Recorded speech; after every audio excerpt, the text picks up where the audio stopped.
Good morning students. Today we are going to start exercise 10.4.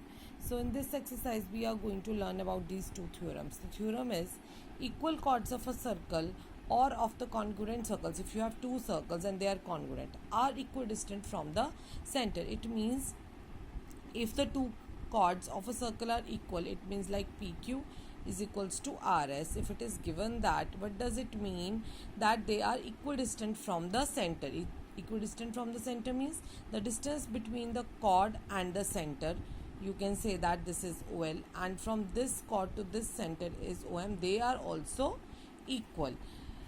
And the converse of this theorem is, if the chords are equidistant, if the two chords are equidistant from the center, then they are equal in length. What does that mean? That if OL is equals to OM, it implies that PQ will be equals to RS. So these are the two theorems that we are going to use this in this exercise, and the previous theorems also we are going to use in this exercise for solving some questions.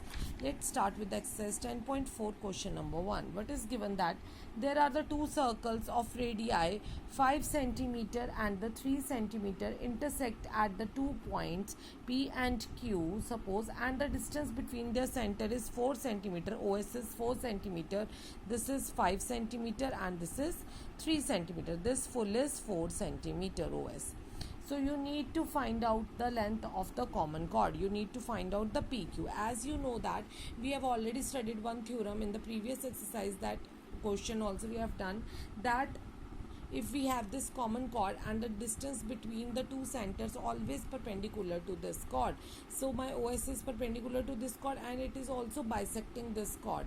So my this, if it will bisect this, so my PR will be equals to my RQ, right? If I can find my PR, I can double it and the length of the PQ will be that.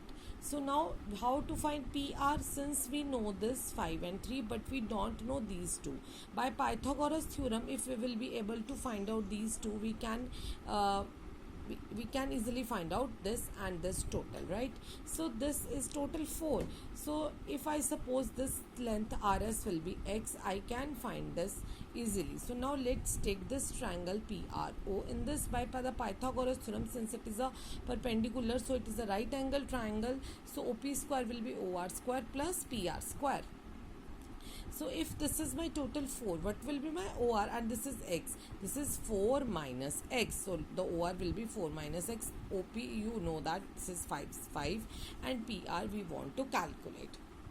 From this triangle also we will calculate PR. And from this triangle we will also calculate PR, so that we can equate and find the value of this X. So now, so here it will be 5 square is equals to this plus this. So let's solve this square. So it is X square plus, like 4 square will be 16 plus X square minus 2 AB, right? So that is 8X plus PR square. The formula is A square plus B square minus 2AB. So let's take all this on this side. So it will be subtracted and this will also be subtracted. This will become positive because it is a negative on this side.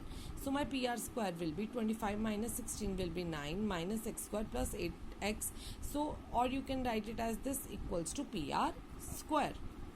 And in this triangle, same, you can apply the Pythagoras theorem. So it is PS square hypotenuse square is equals to perpendicular square plus base square. PR square plus PRS square. So here PS is 3 square and PR square plus RS is your X. So here 9 minus X square will be PR square. So here also you have calculated PR square, here also. So from 1 and 2 equation we can say that both are equal. What? 9 minus X square plus 8X is equals to 9 minus X square. 9 and 9 will be cancelled. Both are positive. Both are X square are negative. They will be cancelled. 8X is equals to 0. My X will be 0. So if my X will be 0, my PR, what was my PR square? PR square was 9 minus X square. Put the value of X here. 9 minus 0 square. PR square is 9. So, or you can say that PR is equals to 3 centimeter because PR square is 9. So if PR is 9, PQ is the double of PR. So it will be 6 centimeter. Now we will start with the question number 2. What my question number 2 says? If two equal chords of a circle intersect within the circle. They are intersecting here within the circle. Prove that the segments of the one chord are equal to the corresponding segments of the other chord. It means you need to prove that AE is equals to DE, CE is equals to BE. The bigger segment equals to the bigger segment here. The smaller of this chord will be equals to the smaller segment of this chord. You need to prove this, right? So for that we will do some construction part. What is the construction part? You need to draw a perpendicular on AB from the center such that it will divide my AB into two equal parts such that AM is equals to MB, and here also you will draw the perpendicular such that CN is equals to DN, right? And join O to E. So let's take these two triangles. Now here these two are the perpendiculars. You know that angle OME is equals to NE. By construction we have just made each 90 degree. OE common, we know that.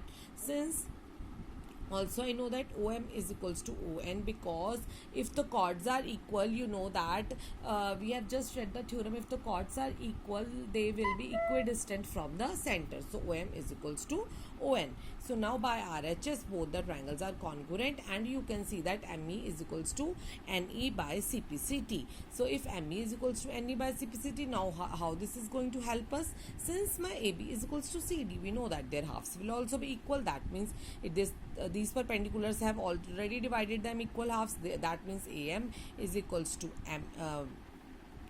halves are equal. AM is equals to ND and MB is equals to CN. So if we will add ME in this, we will get the bigger segment, and if we will subtract ME from this second equation, we will get the smaller segments. So this is how we have done the question number 2. So students, please note down in your fair notebook. Thank you. Have a nice day.